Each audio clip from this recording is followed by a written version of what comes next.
تخت پنجاب پر کون ہوگا بڑا جمان، فیصلے میں صرف ایک روز باقی۔ چیئرمین تحریک انصاف عمران خان کی آج لاہور آمد۔ فواد چودھری نے دعویٰ کیا ہے کہ ان کے 187 ارکان اسمبلی ہوٹل منتقل ہو چکے ہیں۔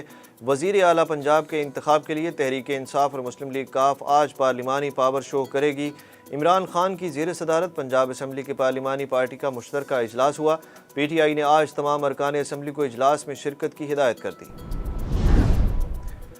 مفاہمت کے بادشاہ آصف زرداری مزاحمت پر اتر آئے۔ سابق صدر آصف زرداری کا کہنا ہے کہ پرویز الہی نے عمران خان کا ساتھ نہ چھوڑا تو یہ میری اور ان کی ذاتی لڑائی ہے۔ میری اخلاقی ذمہ داری ہے کہ پرویز الہی کا راستہ روکوں۔ وفاقی وزیر داخلہ رانا ثناءاللہ کا کہنا ہے کہ میاں جلیل شرک پوری اور میاں ریاض الدین 10-10 کروڑ میں فروخت ہوئے۔ اگر مجھے سپریم کورٹ بلا لیتا تو میں بتاتا کیسے 10 کروڑ روپے دیے گئے۔ انہوں نے کہا کہ نون لیگ کو کوئی مجبور کر کے حکومت میں نہیں لایا، بلکہ ہم نے اتحادیوں کے کہنے پر اقتدار سنبھالا۔ ڈالر کی چوتھے روز بھی نان سٹاپ اونچی پرواز۔ انٹر بینک میں ڈالر مزید 5 روپے 8 پیسے مہنگا ہو کر 230 روپے کی نئی بلند ترین سطح پر پہنچ گیا۔ 4 روز میں ڈالر کی قیمت میں 19 روپے سے زائد کا اضافہ ہوا۔ سپریم کورٹ نے وزیر اعلیٰ پنجاب کے انتخاب کے معاملے میں توہین عدالت کیس میں ٹھوس شواہد فراہم کرنے کا حکم دے دیا۔ سپریم کورٹ میں وفاقی وزیر داخلہ رانا ثناءاللہ کے خلاف توہین عدالت کیس کی سماعت جسٹس اعجاز الاحسن اور جسٹس منیب اختر کی سربراہی میں 2 رکنی بینچ نے کی۔ پی ٹی آئی کے وکیل نے رانا ثناءاللہ کے بیان کے ٹرانسکرپٹ جمع کرا دیے۔ سپریم کورٹ نے توہین عدالت کیس کی سماعت غیر معینہ مدت تک ملتوی کر دی۔ پنجاب کے ضمنی انتخابات میں 2 کامیاب امیدواروں کی جیت کا نوٹیفیکیشن روک دیا گیا۔ 18 نو منتخب ارکان کی جیت کا نوٹیفیکیشن جاری۔ پی پی 7 راولپنڈی کا کیس الیکشن کمیشن میں زیر سماعت ہونے کے باعث مسلم لیگ نون کے راجہ صغیر کی جیت کا نوٹیفیکیشن روکا گیا، جبکہ دوسری جانب پی پی 167 میں پی ٹی آئی کے کامیاب امیدوار شبیر گجر کی جیت کا نوٹیفیکیشن بھی روکا گیا۔ ان کے مد مقابل نون لیگ کے نذیر چوہان کے دفتر پر فائرنگ ہوئی تھی، جس کا مقدمہ الیکشن کمیشن میں زیر التوا ہے۔ الیکشن کمیشن نے پی پی 7 راولپنڈی کے ضمنی الیکشن کے ووٹوں کی دوبارہ گنتی کی پی ٹی آئی کی درخواست مسترد کر دی۔ الیکشن کمیشن نے دوبارہ گنتی کی درخواست پر محفوظ فیصلہ سنا دیا۔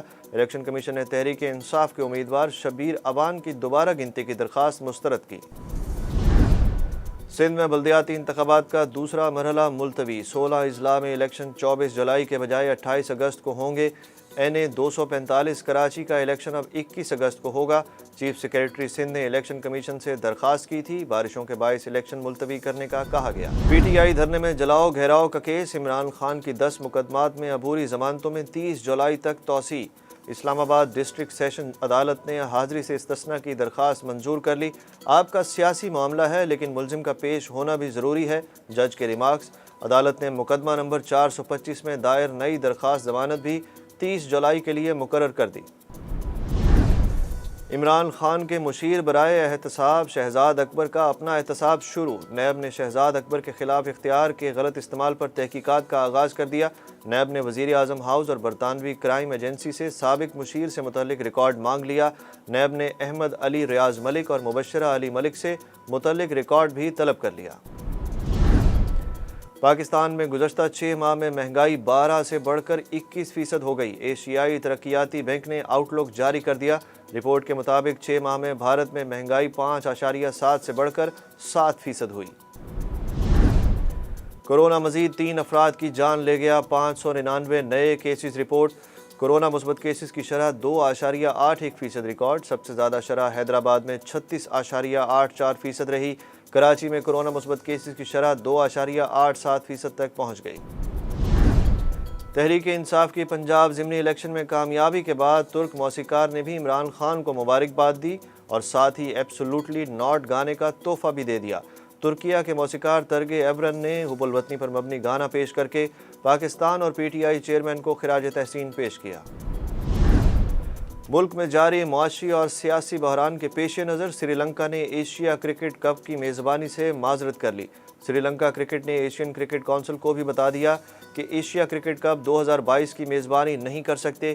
میڈیا رپورٹس میں کہا گیا ہے کہ متحدہ عرب امارات میں ایشیا کپ کرانے کا حتمی فیصلہ نہیں ہوا۔